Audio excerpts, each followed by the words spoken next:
Hi, I'm Danger Dan Jers, the host and GM of the D&D Real Play podcast, D&D Dark.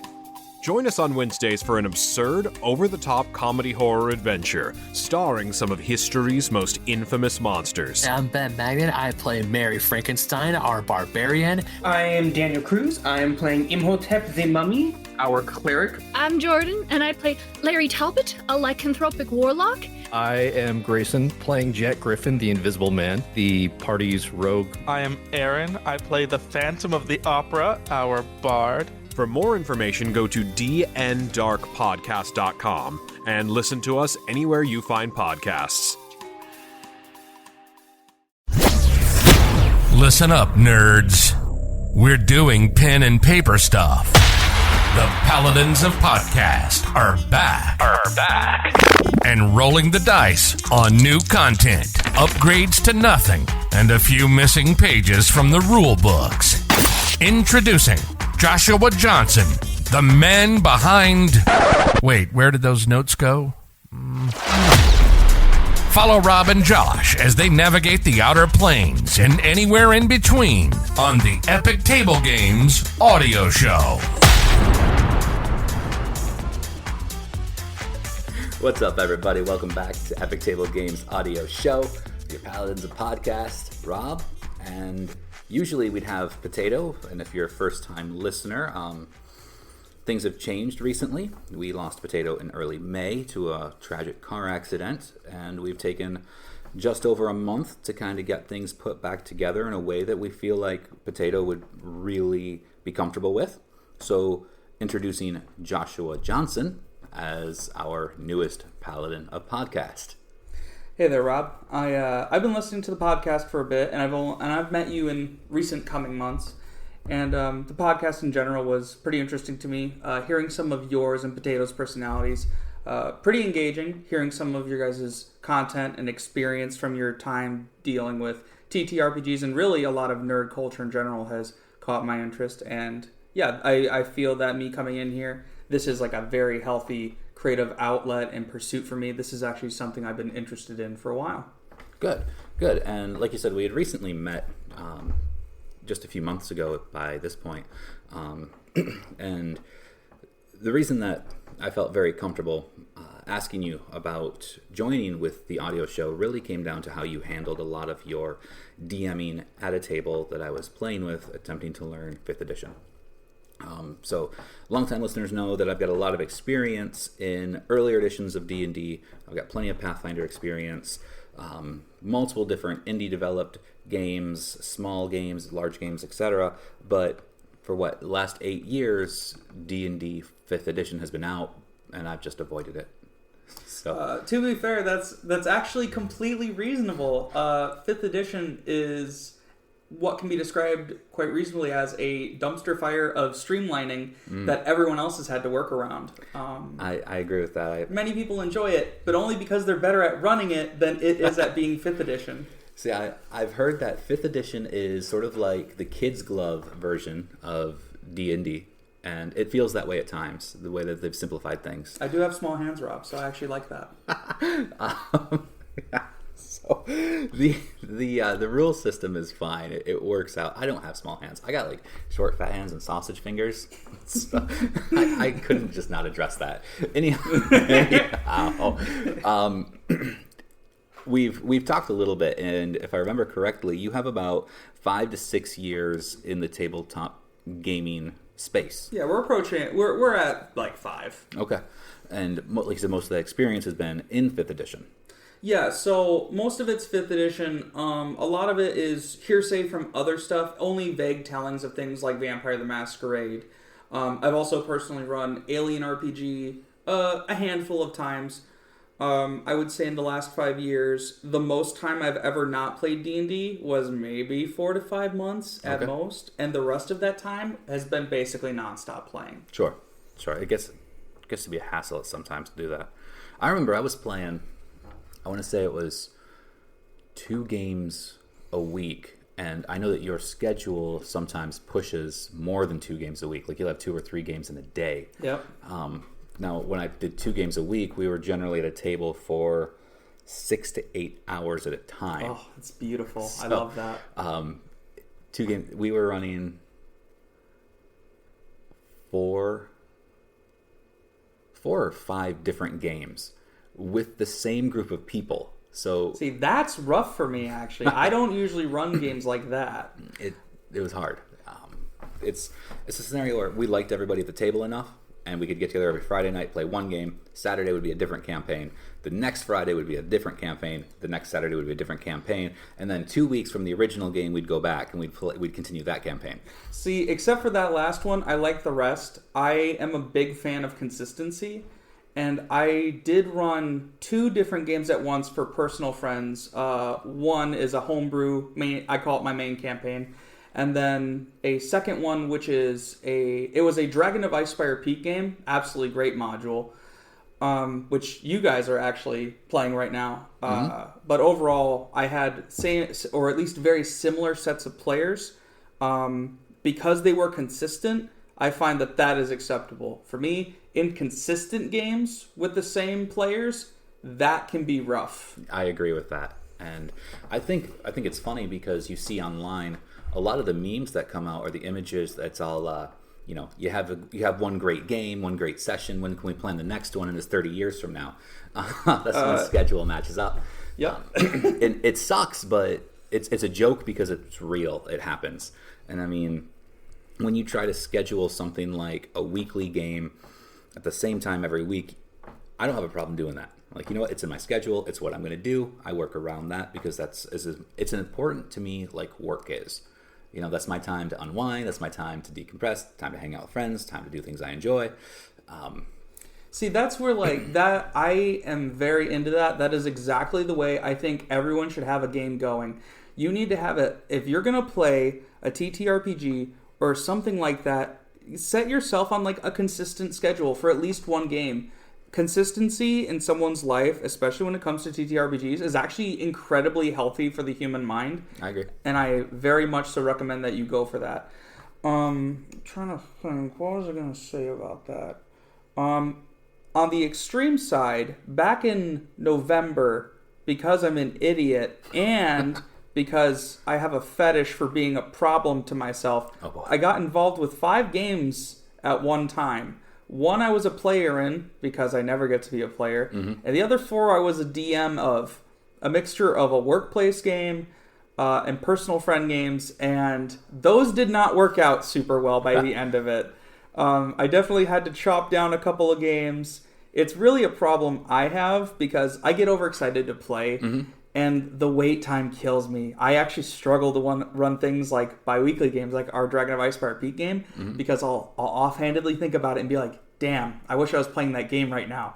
And then I'll think, I don't play enough. I can take on another game. That's really funny. And I think we spoke about a little bit about the history of Epic Table Games because it started when everything shut down in the pandemic. And it actually started with me running a game for a group of friends and scheduling bi-weekly I'd liked, and everybody's schedule worked out bi-weekly, so it was perfect. So we started a play-by-post website so we could just log in and we could essentially play 24 hours a day in between games. Play-by-post is a little rough. That's a little hard. It is, especially because our hybrid model allowed for us to play in person, and then between live sessions, we would just keep it going at whatever pace it was going at. What did you do that over? So we put it on the original Epic Table Games website, which was actually robsgame.xyz. Oh. And it was built on the Envision Power Forums community. So it was completely hosted and whatnot.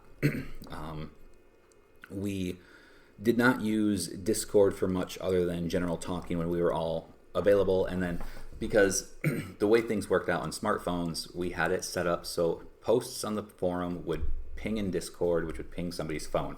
Yeah, everyone loves that when your Discord just keeps pinging you. Well, thank God there was only 7 players in my specific game because it didn't ping very often. But the problem was people didn't log on very frequently and they just waited to next game, which was acceptable. But after looking at the things like cost for running this for my friends and the length of time and effort it put into it. Well, it also defeats the purpose. The point of play-by-post is so you can kind of stay engaged throughout the week without going through that almost famine period of the rest of the week. Right. So I don't know. I would get frustrated with that real quick for sure. Yeah, and that's what it was. I was like, I put a lot of time and energy into this. Play-by-post was working. It was awesome. You can be way more descriptive. You can really put things together more like a book in a post, which I really appreciate, and I love doing that.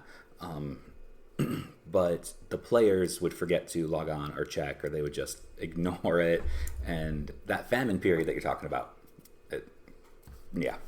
Yeah, see, I don't even know how you'd necessarily fix that, because from the setup, yes, it does sound like an issue that the notifications might have either annoyed players, I say in quotations, but the other thing is the players could just have not been engaged with the out-of-person content.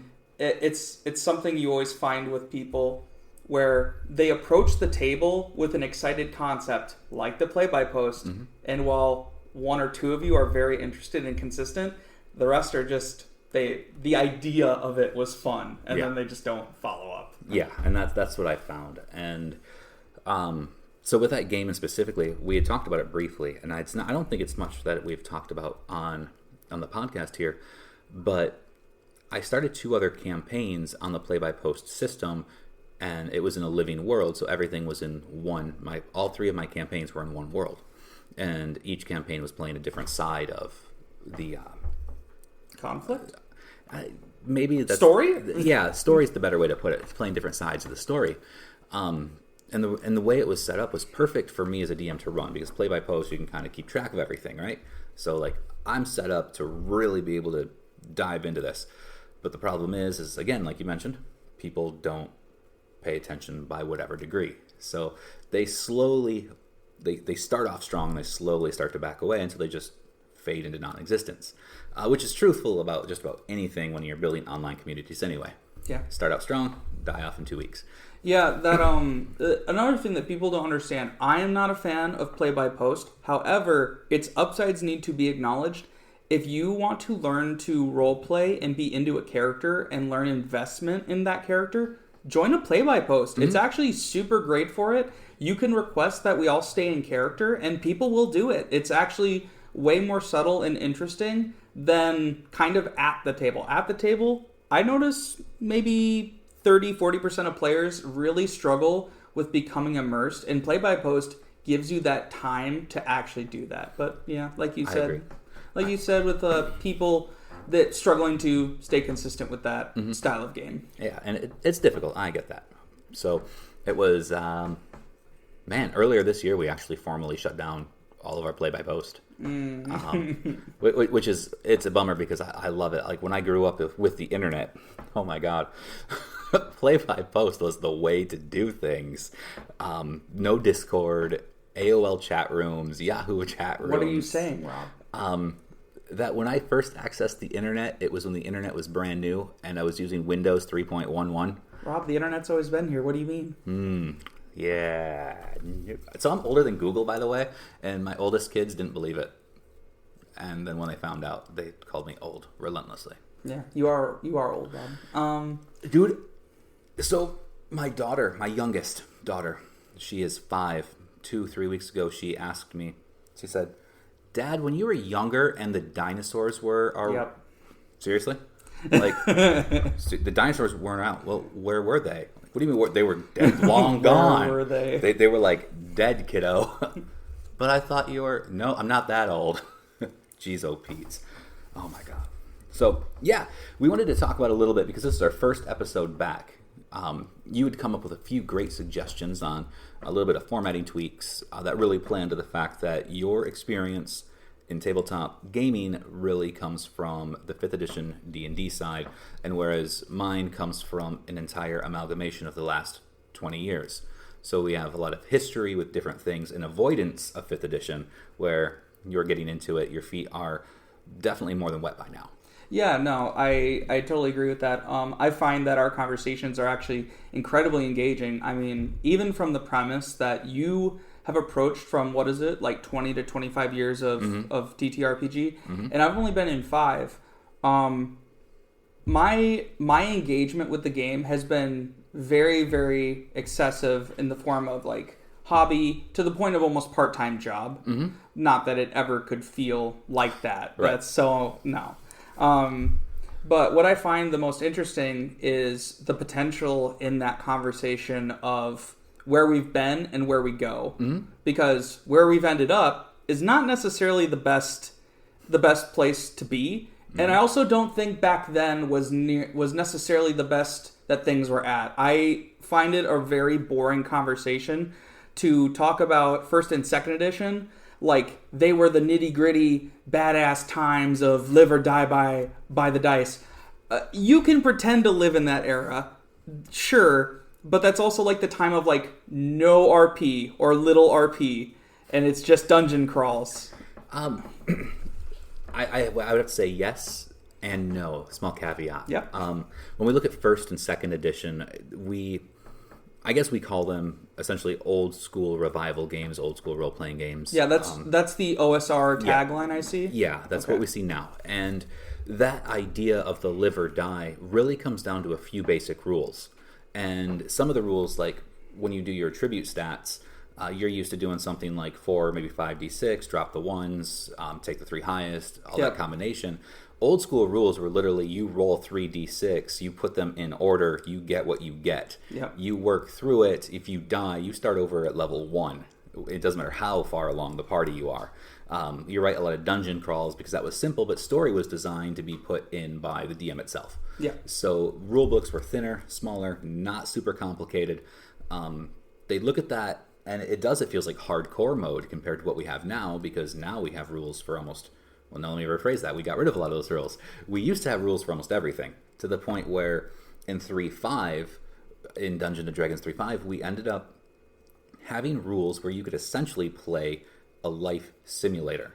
There were rules for outside of combat, how to do interactions in social combat, downtime activities, how to essentially be a farmer or to have a career because you weren't always adventuring. And all those rules ended up bloating the back end of the game, which we apparently have sacked most of them because people were like, well, damn it, I just want to go on adventures and I'm not going to be a hero. And that's where we enter the great debate, because I think leaning into both directions is just horrible.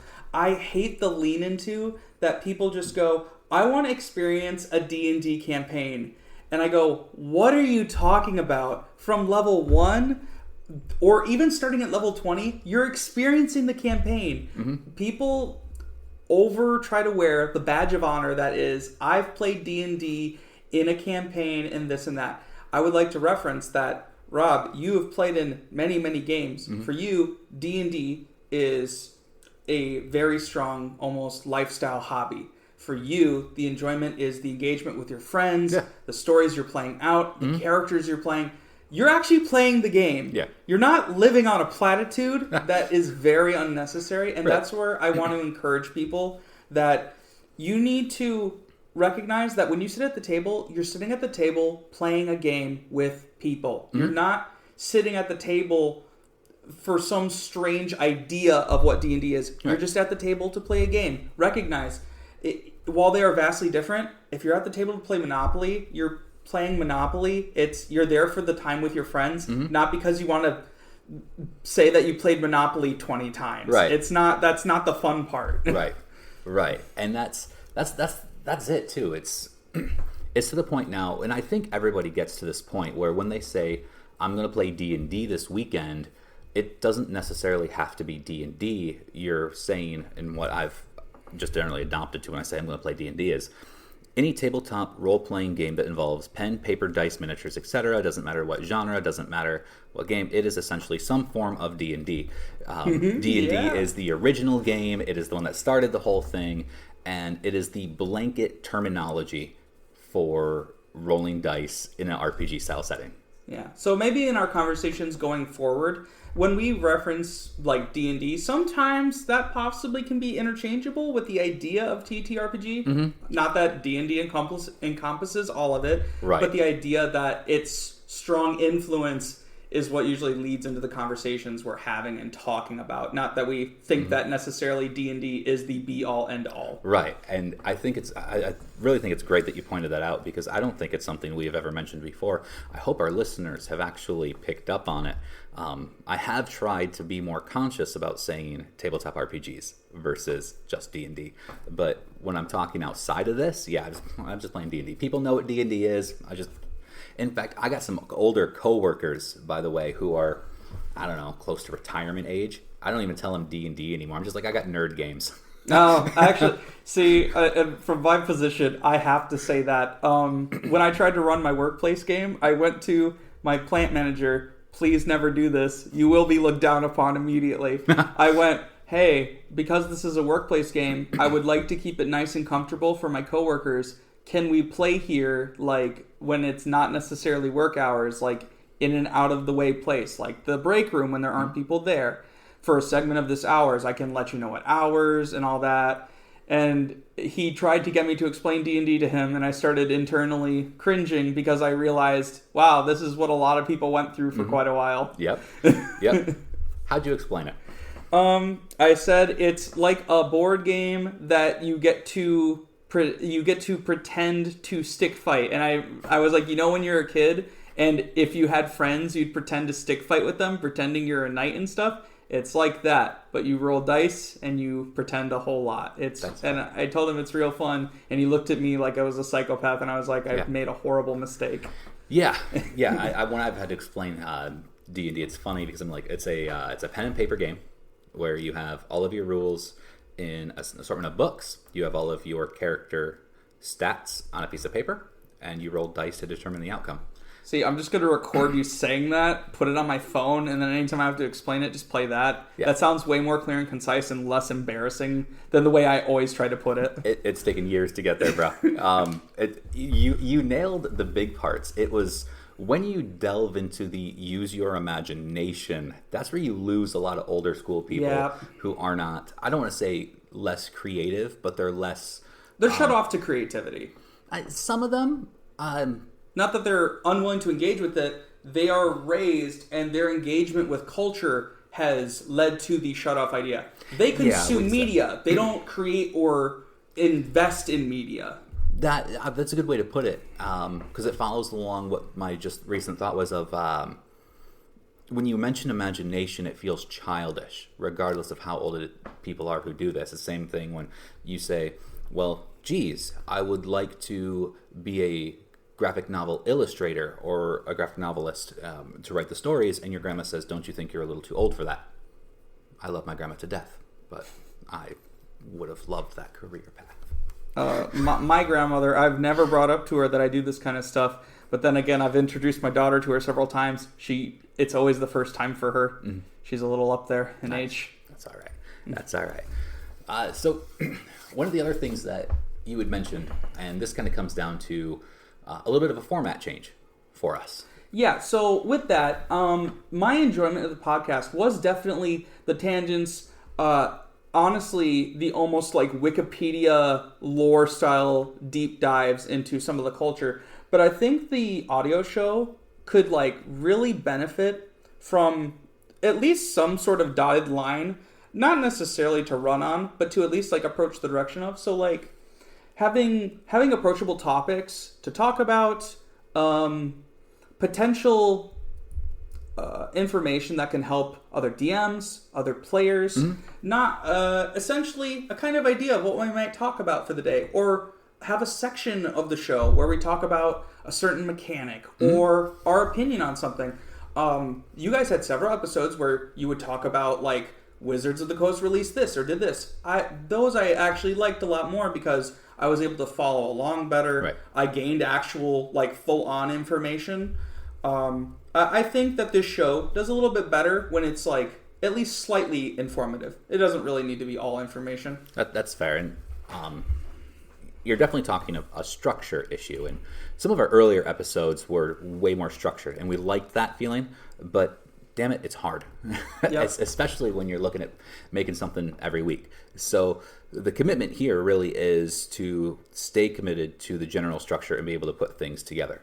And one of the things that you and I talked about was tasking ourselves with creating sort of like a list of things to talk about, not just per episode, but kind of a backlog of ideas where if we ever get to the point where we're just dead spaced and we're like, we need something, we can point to this list and go down it. And I worked on filling that up, and I came up with plenty of ideas. One thing that you brought up that's really good, this show should never become just about 5th edition, but it is the game that the majority of people are playing now. I think if we occasionally tackle 5th edition ideas, but more importantly, almost TTRPGs as a whole, like you and Potato did, I think creating that structure and approaching that structure is very much so engaging for people who approach the live show. So not necessarily just talk about mechanics. We can have an episode where we just talk about table etiquette. Right. Because at some tables, Rob, I can sit down with you and go, well, Rob, people don't want to necessarily see you role play as much. In the same vein, I can go, you know what, Rob? I noticed your investment towards role playing, and I don't think it's necessarily fair that other players may not be engaging quite so well. Would you be willing to encourage them? There's so many different approaches and so many different styles, and I think that in this current day and age, at least in the last few years, that there's a lot of DM tells you this is how it goes. This is what you do. And I think that needs to stop, and we need to have an open conversation about these ideas, and that we shouldn't be afraid to do so.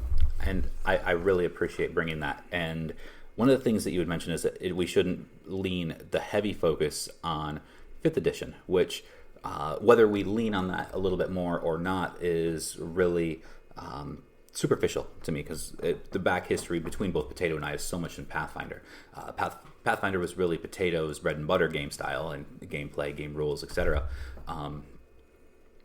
With my experience in such a broader spectrum, I really tried to keep things as game system independent as possible. Until we had to speak about specific rules or monsters or whatnot, then we lean on what we know, especially because something like Dungeons and Dragons, no matter what edition you're looking at, Pathfinder is just an offshoot of a later version of that. So some of these rules and mechanics are tied in together so deeply that it's really the only system that you find certain mechanics.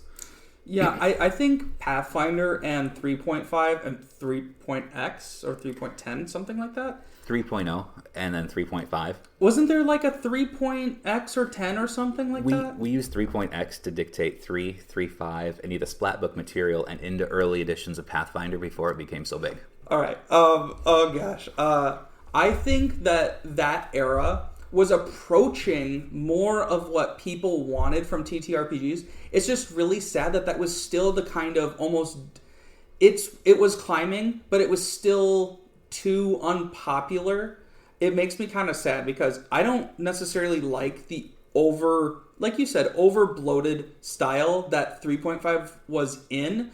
However, I think that people could really enjoy it if we started leaning a little bit back into that. But clearly right now, a lot of corporate overhead wants to lean into Streamline because they want young people getting into it because they'll spend money on books, and they probably don't care at all for the older generations. I mean, if you look at all the content, it really doesn't lean into that. I can use one book in particular, Strixhaven. I have read that book. It is absolutely not conducive towards an actual D&D experience or even TTRPG experience. It's leaned towards you basically playing out like a Harry Potter movie. It is a book about being at a magic school, but it's so bare bones that you almost don't get anything out of it. You're here for an experience, but in reality, it's trying to write you into a storybook, and that's harsh. It's harsh. It's not that fun. It's even got a weird version of Quidditch, which can be cool, but then when you read the mechanics, it's just give the player the win. Give the player the win. It's but players want to fight too. They want to fight for that win. Right. And that brings up something that I've seen in history of tabletop gaming is we look at something like the knockoff Quidditch, and it's still going to be some sort of dynamic of die roll plus math. Yep. Which, at the very basic of any, that's all any tabletop RPG with die is. It's die roll plus math. And yeah, but that's what the book says. It goes die roll plus math. Right. The rest of us have to do the rest of the work. Right.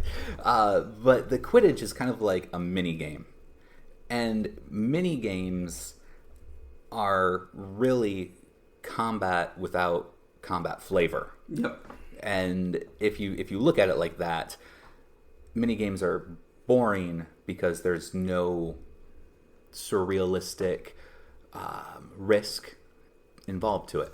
I mean, there's more of a social interaction that you can deal with, but it's irrelevant at the same time. So this is where I bring up, you know what game's super popular right now for Nintendo? Mario Party. It has a lot of mini games with very little mechanics that stay engaging for people. Obviously different game types, but there are ways to make them that actually create the engagement. That's my problem. This weird half Quidditch game, it's not engaging enough that it probably shouldn't even be there. Okay. It's useless fluff. It's almost just useless fluff. Okay. It's so you can play Quidditch. Okay. Sort of. You know, honestly, when we look at that, like you said, corporate overhead really dictates a lot of these things. And any corporate entity has to look at market interest either way.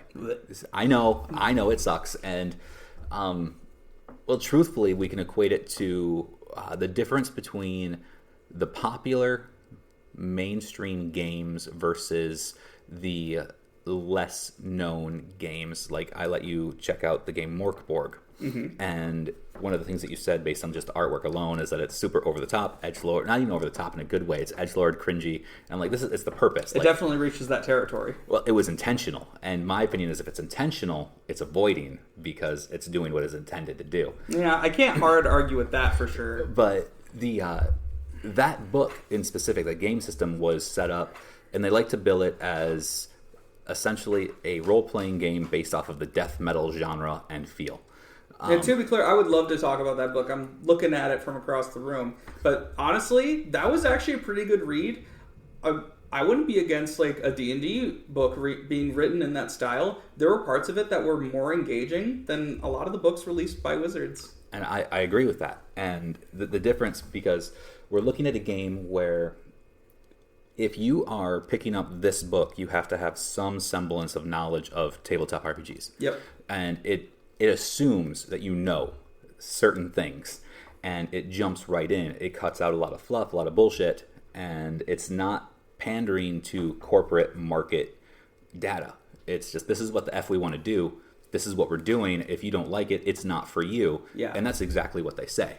Yeah, no, you're definitely right. When I was reading that book, the lead-in is, I want to say rough, but as an experienced player and DM, like, I immediately got into it and engaged me, and it held me in. Mm-hmm. Like, I was pretty surprised, and I wish other books were willing to do that.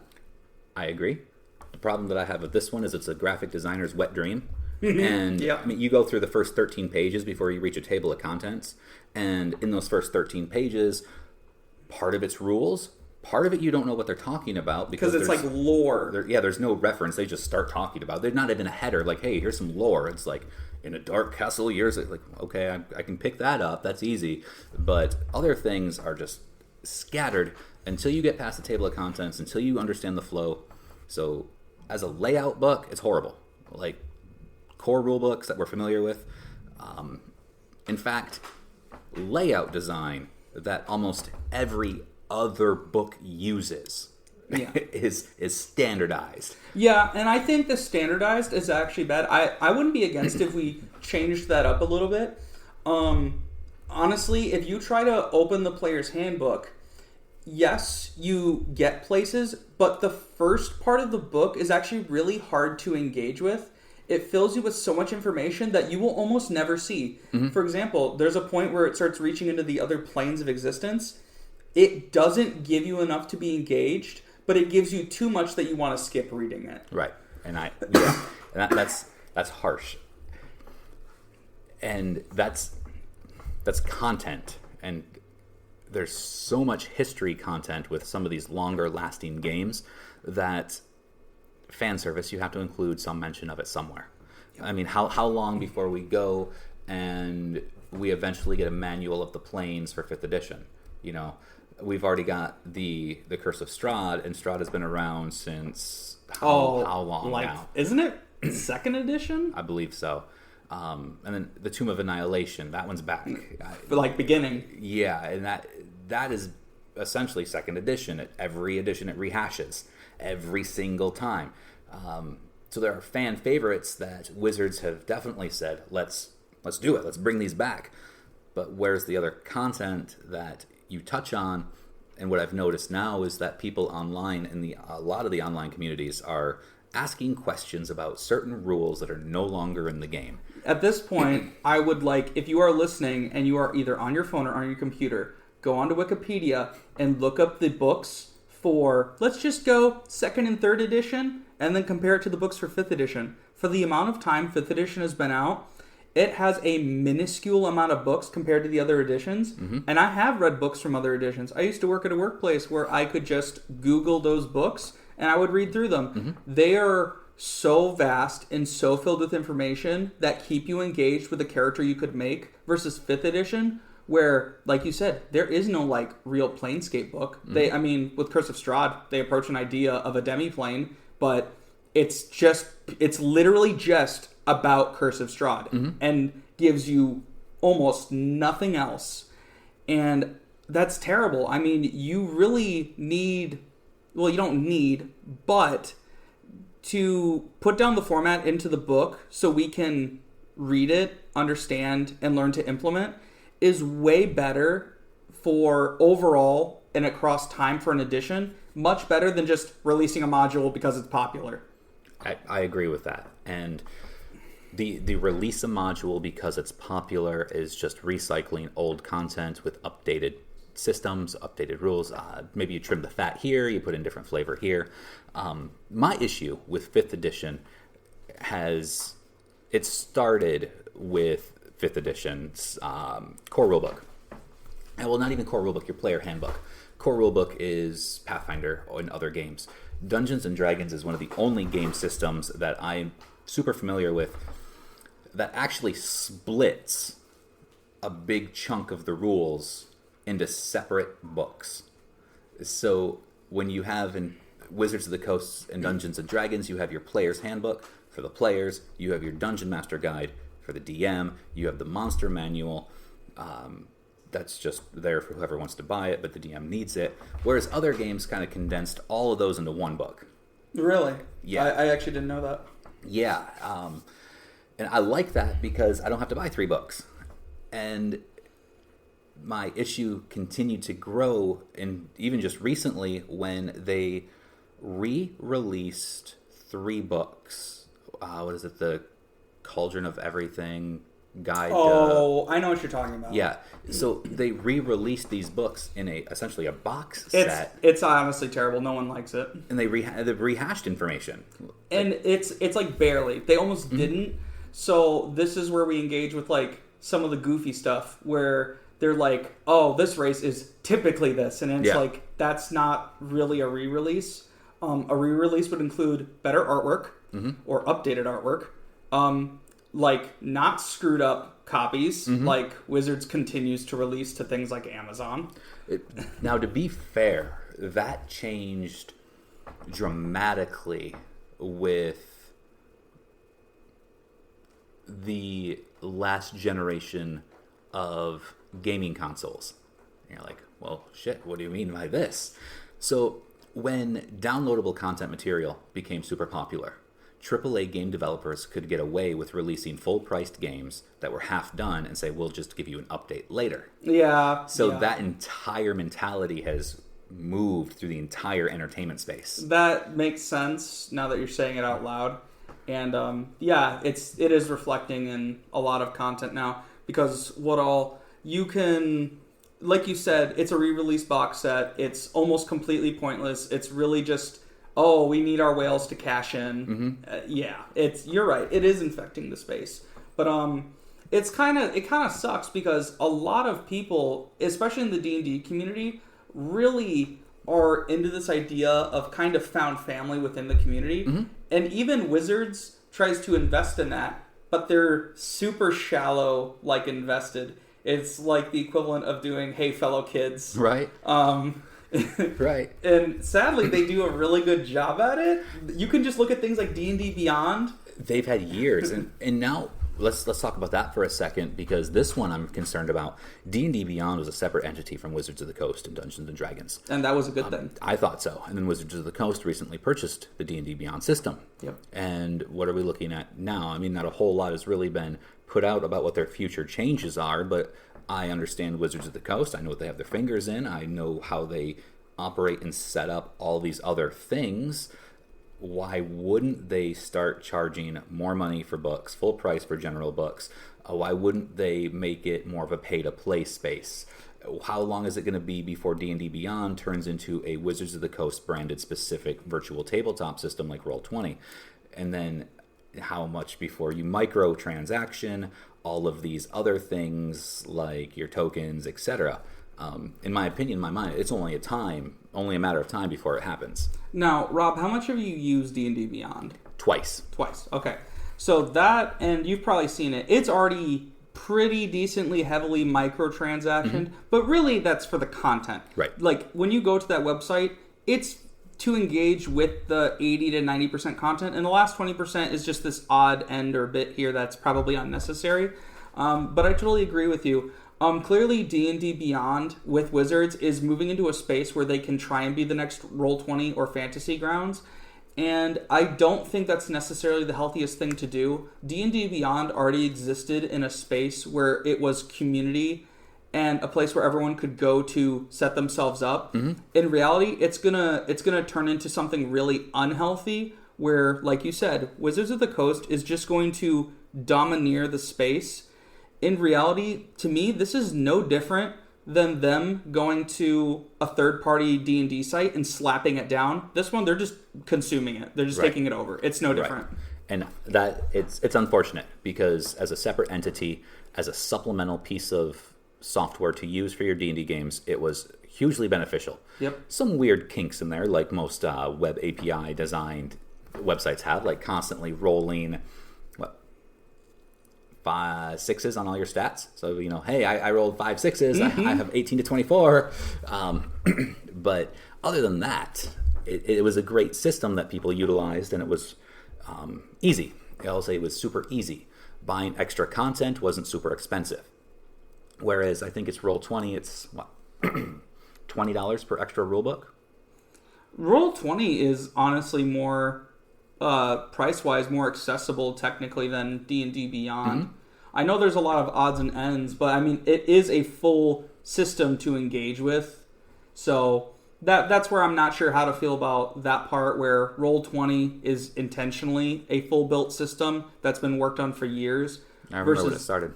Yeah, versus D&D Beyond, which if they did fully try to turn it into a tabletop system, I think it would turn into a nightmare mess. It's already cool. You can get like dice to roll and stuff, sure. Yeah. But like you're saying, they're leaning into that territory, and I don't think they're really going to commit to it. I think they're just going for it as part of the gimmick, and then they won't build on it for a very long time. I can see that happening, and that's I think that's corporate culture from it too. Obviously, we can't say for certainty what Wizards of the Coast is going to do, because at the end of the day, above them, we still have Hasbro dealing with everything, whereas the big transition happened essentially from TSR to Wizards of the Coast, and then again from Wizards of the Coast into Hasbro. People have a soft spot for the older days. We've mentioned that, and there's more reasons than we talked about, but every time it changes hands into a larger corporate entity, things do not change for the better. We get more content. It usually feels very rushed and hashed together until the 3rd or 5th errata, or the 9th or 10th printing. And finally no, Rob, I like that. I like the stress and struggle and the unnecessary hardship that the community has to put in to cover for the corporate entities. I prefer that, actually. That's great. Absolutely. That's amazing. It reminds me of TSR's Super Marvel Heroes, which everybody knows is one of my favorite games. I think I talked to you briefly about this. You only touched on it. So I will let you borrow a rule book one day and just read through it, and you're going to notice that there are missing words. Not just individual small words, but imperative, important words. An entire paragraph, you're missing all the important words. What do you mean? That's exactly what you read and think. You're like, I don't know what this is saying. So you have to decipher this entire rule book. It is horrible. Why is it like that? Because their editing was absolutely shit, and when they put it out, they're like, yes, we like this, we're just going to publish it. And then there was no downloadable content 6 months later to fix it. That's horrible, It's and I hate bad. that. It is horrible, yeah. It's one of those situations where, excuse me, yeah, that got better when it upgraded into Wizards of the Coast and whatnot. But overall... Okay, I don't know if saying it got better when things went to Wizards, because... they're not doing anything. They're just sitting there and like they're just watching it run. That's my frustration. Wizards could be a better overhead if they actually had invested people engage with it. So like you only hear the couple of names, and I'm not going to reference any of them right now, but you only have a couple of names of people who engage with like the rules or the content. But overall, in reality, Wizards of the Coast just sits there and watches D&D chug along. I think that's horribly irresponsible, because if you're going to take over a property or have a hold of a property, I think you need to be, not necessarily like Nintendo, because Nintendo goes too far. Oh, yeah. But Wizards needs to do a better job of actually being engaged with the content they're releasing. I mean, the most they really do is have people... like release videos and talk about their new content, but in reality they're pretty non-responsive to any of the problems that are consistently brought up about 5th edition. They totally ignore it. They just go, well, time to meet our quarter, release a book. That's how it feels. And on the exact same line, but the opposite end of the spectrum, we can look at Paizo, who did Pathfinder Infinite, and they opened up the entire lore and rules to homebrew content that can be sold as Pathfinder compatible. Yeah. I mean, we have one who's incredibly restrictive and one who opened up the floodgates and is absolutely ballooned in material for a slightly older system. But in the middle, there's probably someplace we'd all prefer to be. And to be fair, I lean more towards Paizo than I do Wizards. Mm-hmm. Paizo, I feel like, had the right idea, and naturally the problems emerged later, versus where Wizards' problems are now consistent and continue to happen, and will continue to happen. And are you familiar with the history of Paizo? Not really. So we had touched on 3rd edition, 3.5. When they wanted to release 4th edition, some of the Wizards of the Coast D&D team was like, yeah, no, we don't like this. Right, because the TSR license was open. And so what they did is they pulled a Games Workshop with Age of Sigmar, and they went, no, we don't want that because we could make more money. This is becoming popular. We want to capitalize. And they jumped to 4th and re-locked in the license. That's part of it. Okay. But when they switched, Paizo kept the OGL license, which is exactly what 3rd edition 3.5 was built on. Well, built on, but not all content was included. So they took everything that they could. They rolled with it, started Paizo, got Pathfinder out, and kept rolling downhill with that. And that allowed them to build a lot of content that, while not fully cross-compatible, was compatible enough to be used. So that's when we look at the crenellation, the shining crown of TTRPGs, especially when it comes to content. You can look at 3 and 3.5, because truthfully anything compatible is so expansive now. Paizo opening up Pathfinder Infinite allowed them to really branch out, and now we have even more content. And those floodgates being opened and the changes that have been made, we start to see that incredible restrictive chokehold in certain areas. And what would you describe those chokeholds as? The lack of the open gaming license. Really, I'm not sure how connected you are to some of the online communities, but everybody says that they want to homebrew this, they want to homebrew that, which is fine. They're creating races, cultures, weapons, magic items, armor, deities, etc., things that essentially have been stripped from the game that people want to put back in. Yeah. And Wizards is not, they are not, they have not. No, they'll fist fight you. Yeah, and maybe their plans to release that kind of content, we're asking for it now in droves, but they're literally choking out everything that they've already released to bleed it dry a little bit farther, and they're not allowing a whole lot of additional content unless it is super just compatible. And to be fair, they have made compatibility easy, but to find good compatibility has always been a struggle. The thing I totally agree with you on those points. Yeah, you're definitely right. Wizards has like this problem where they're taking as much advantage as they can. And yeah, overall, I think either they need to like get more in touch, because what a lot of these corporate overheads don't realize is what they're doing is they're taking advantage of what could be considered to be a fad. In reality, we all will get sick of Wizards at one point and move on. And they don't realize that. We will move on from them one day if they keep doing this. I think what allows them to continue to do what they've been doing thus far is truthfully the release of newer editions. Because the planned changes are too big just to make it a half release or an updated release. And that allows fans to say, to still keep the content that they love with more of a design system that they prefer. See, that's where I disagree with you, because I think what they're doing is too shallow to long-term be engaged with. So, like you said, they are drip feeding content to the player base. What they don't realize is because a lot of players have really come in, and I would say the last 7 to 8 years, definitely with the after a couple years into 5th edition, a massive floodgate of players came in. They need to realize that in a couple of years, the majority of players are going to reach their 7, 8, 9 year mark, and they're going to move on. They will find other systems, or they'll stay in the same system and go with different content, because they don't. Why would they feel the need to stay and be drip fed? I mean, it's the whole World of Warcraft Classic problem, where everyone demands World of Warcraft Classic. Blizzard doesn't give it. Do you think people just didn't do it anyways? Yeah. Of course they did. Yeah. They all got sick of it. And then, of course, I'm not going to talk about Blizzard. Oh my gosh. That's an entire week's worth of conversation as it is. But Wizards needs to just realize before it's too late that they need to stop engaging at this level. They need to actually feed the community.